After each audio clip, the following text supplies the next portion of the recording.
지푸라기가 있어야 단단한 벽돌이 되어지듯 야고보서가 있어야 우리의 신앙도 단단해집니다.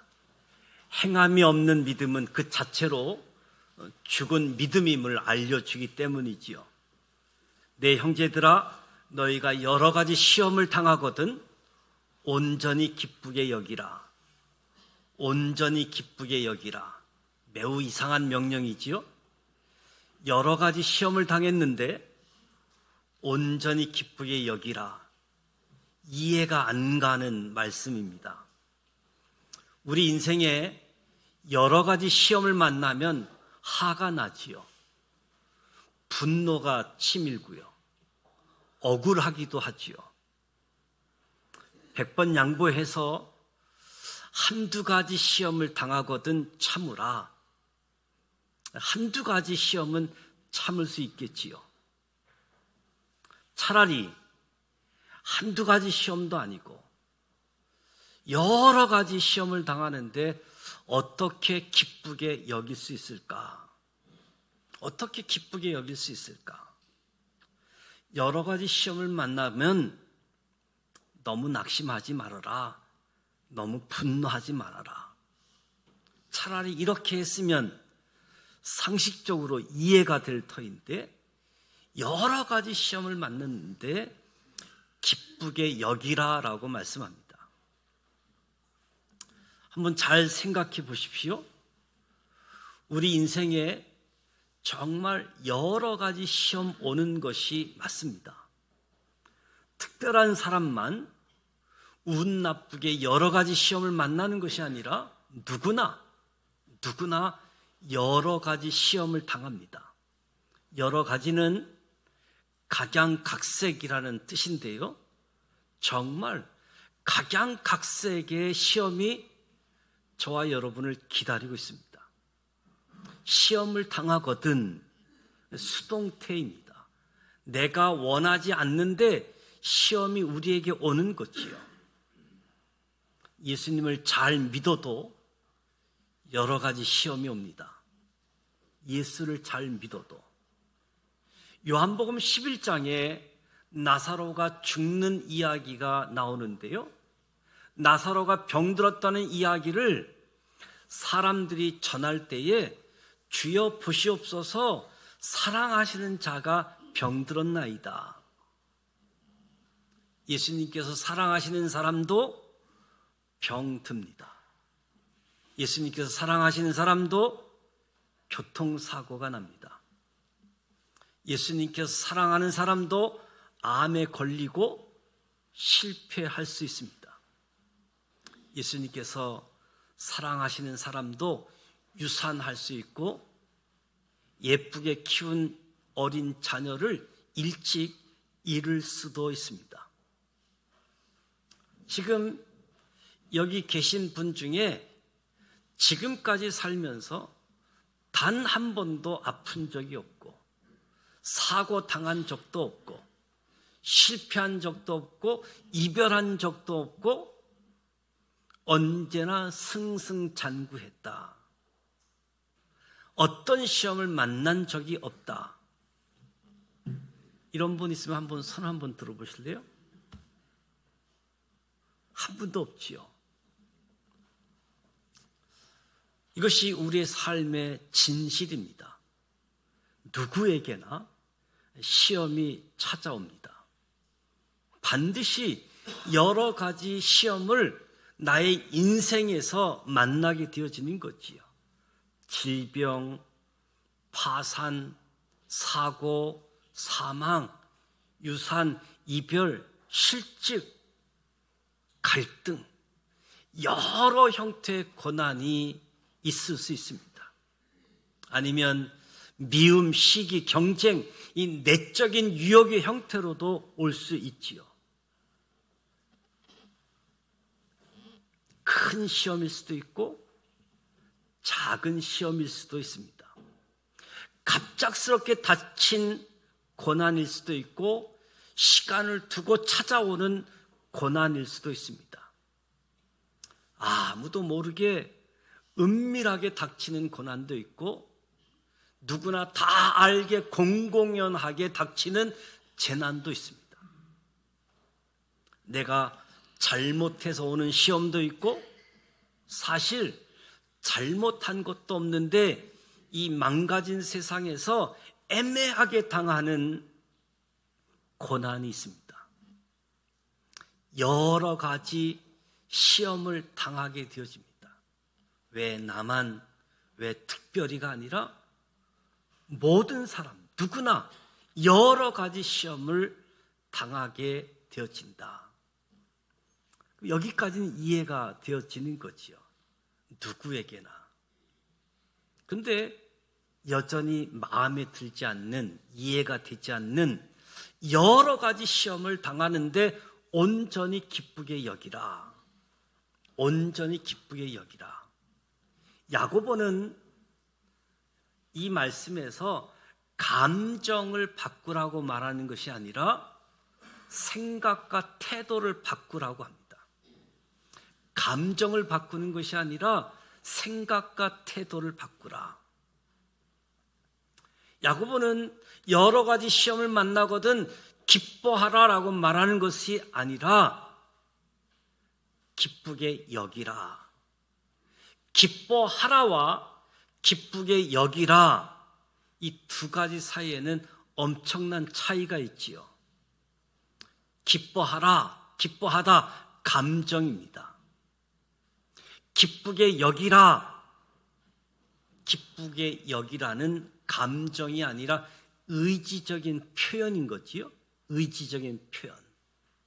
만약 시험을 당했는데 박수치고 기뻐하라면 부자연스럽고 불합리하지만 야고보는 오늘 감정을 바꾸라고 이야기하는 것이 아니라 생각을 바꿔보라.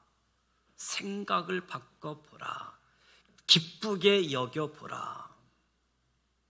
야고보는 그 이유를 밝힙니다. 왜 기쁘게 여길 수 있느냐?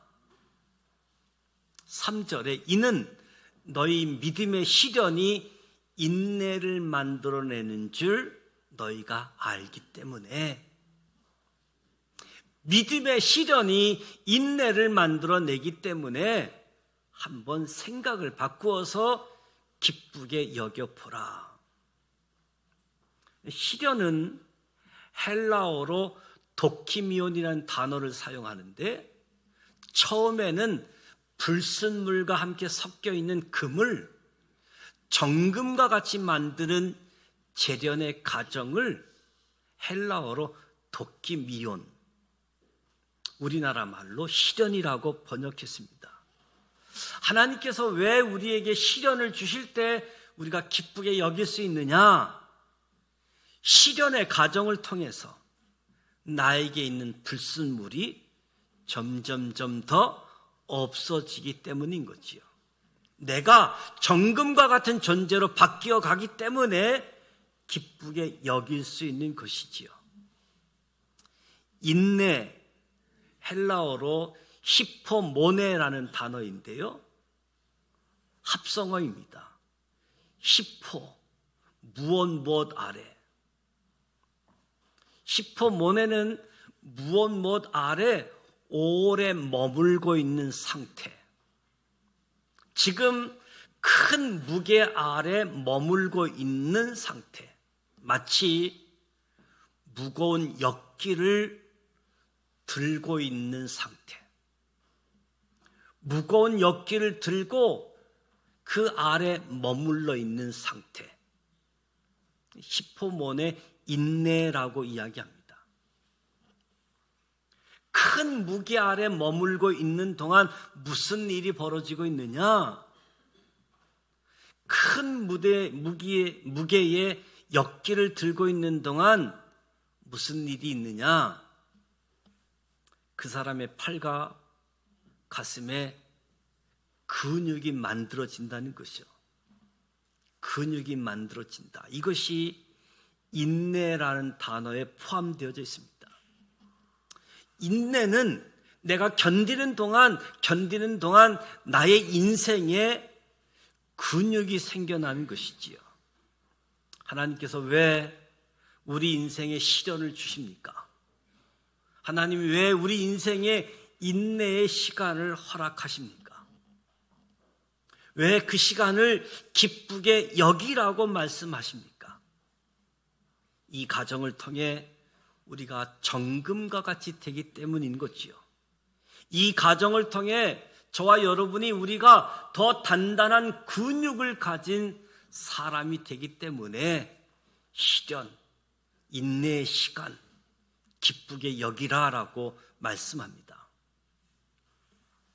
우리가 잘 알고 있는 요셉을 생각해 보십시오. 요셉이 철없는 10대일 때는 문제가 많은 사람이었지요. 고자질하는 사람 뿐만 아니라 눈치가 없는 사람, 오늘날로 이야기하면 EQ가 제로인 사람, 눈치가 없잖아요. 아빠가 나를 사랑해서 나에게만 채색 옷을 사주었다라고 한다면 기쁜 마음으로 그 옷을 입는 거지요. 그런데 어떻게 그 옷을 매일매일 입고 다닐 수 있겠습니까? 눈치가 없으니까. 형들의 눈치를 보면 아빠가 사랑하는 마음을 알았으면 되는데 다른 형제들은 생각하지 않고 다른 사람의 마음을 읽을 줄 모르고 다른 사람의 표정을 읽을 줄 모르는, 눈치가 전혀 없었던 사람. 이런 요셉이 하나님의 시련, 하나님의 인내의 시간을 통해서 정금같이 만드는, 요셉의 더 나은 인격을 가진 사람으로 만들어 가신 모습들, 요셉의 낮아짐의 시간을 통해서 가정에서 가장 아빠의 사랑을 차지했던 요셉이 형제들에게 팔리고 애굽의 노예가 되어지고, 노예뿐만 아니라 감옥살이까지 하게 되어지는, 낮아지고 낮아지는 인생의 바닥까지 경험한 그 순간을 통해서 애굽의 총리가 되어지고, 애굽의 총리라고 하는 그 영광의 무게를 건질 수 있는 인격이 준비되어진 거지요. 영광에는 무게가 있습니다. 저와 여러분에게도 생각지 않는 시험들, 아니 준비된 시험일지라고 할지라도 그 시험을 통해서 우리가 정금과 같이 단단한 사람이 될 줄 믿습니다. 요셉만 그런 것이 아니지요.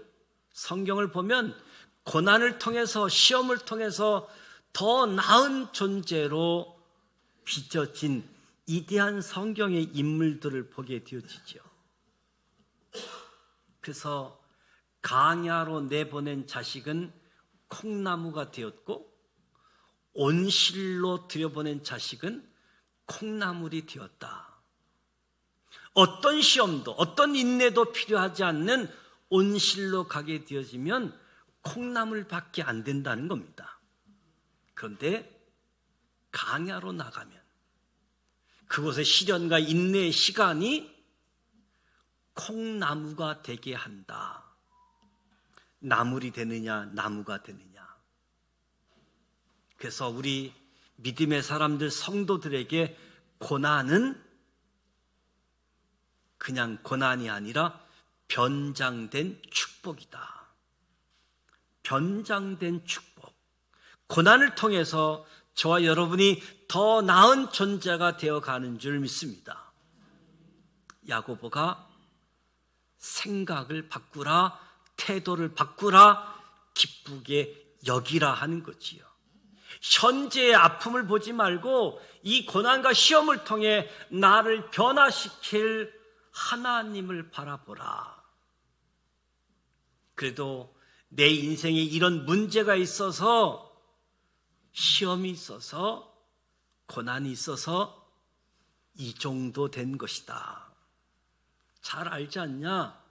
내가 지금 이 모습이 된 것은 문제가 많았지만 그동안의 시험, 그동안의 고난이 있어서 이 정도 된 것이다. 그러한 시간들 때문에 내가 조금 더 나은 사람들로 그런 어려움이 없었다라고 한다면 아주 좁은 존재, 얕은 존재였을 터인데 고난으로 말미암아 이만큼 넓어졌고 이만큼 깊어진 사람이 되었다. 생각을, 태도를 바꿔보자. 4절, 인내를 온전히 이루는 이는 너희를 온전하고 구비하여 조금도 부족함이 없게 하려 함이라. 인내로 하여금 자기의 사명을 끝내게 하라. 인내로 하여금 끝까지 할 일을 다하게 하라. 인내로 하여금 시간을 견뎌내야 한다는 거지요. 시간을 견뎌야 할 때 인내가 역할을 다하는 것. 시간을 견디지 않으면 인내가 역할을 할 수 없는 거지요. 시간을 견뎌내라. 온전히 하나님께서 허락하신 견딤의 시간을 끝까지 기다릴 때에 인내의 역할로 온전함이 주어진다. 하나님께서 정하신 그 시간을 온전히 기다리지 않으면 아무것도 안 된다는 거지요. 하나님께서 요셉에게 정하신 인내의 시간이 있었습니다. 하나님께서 모세에게 정하신 인내의 시간이 있었습니다. 하나님께서 아브라함에게 정하신 인내의 시간이 있었습니다. 그 시간을 온전히 통과해야 온전해지고 구비하고 조금도 부족함이 없게 되어지는 거지요. 조급하면 어떻게 되느냐? 조급하면 아브라함이 조급해서 이스마엘을 낳은 거지요. 아브라함이 인내해야 이삭을 낳을 수 있습니다. 아브라함이 조급해서 지금 중동 국가를 바라보게 되어지면 이 조급한 것이 얼마나 커다란 하가 주어지는지 인내해야 이삭을 낳습니다. 저와 여러분이 견디는 시간 끝까지 인내하시기를 주님의 이름으로 축복합니다. 인내하여 온전하고 구비하여 부족함이 없이 시련을 통과한 사람만이 온전한 존재가 되어짐을 깨닫기를 원합니다. 인간이 어떻게 온전해질 수 있느냐고 시비 걸지 말고 주님이 저와 여러분에게 요구하는 것은 온전함입니다. 완전함이 아니라 온전함. 노아는 당대의 의인이요 하나님 보시기에 완전한 자였다라고 말씀하고 있습니다. 사도 바울도 하나님의 부르심을 받고 하나님의 일을 함에 있어서 목표가 있는데 그 목표는 성도들을 완전한 자로 세우는 것. 저와 여러분도 그를 전파하여 각 사람을 권하고 모든 지혜로 각 사람을 가르침은 각 사람을 그리스도 안에서 완전한 자로 세우는 것. 이것이 하나님 사람들의 일의 목표라고 하는 거지요. 그런데 이 온전함을 이루는 유일한 길이 시련입니다. 시련을 거쳐야 우리가 온전한 존재가 되어진다. 고난을 통해서만 우리는 준비가 되어지고 완성된 존재가 되어진다는 거지요. 고난을 통해서만 우리는 부족함이 없는 존재가 되어집니다. 여호와는 나의 목자시니 내게 부족함이 없으리로다. 오직 고난을 통해서만 여호와가 진짜 나의 목자가 되어지고 내게 부족함이 없다는 고백이 주어지는 거지요. 야고보서 이 말씀이 우리의 신앙을 든든하게 한다, 단단하게 한다.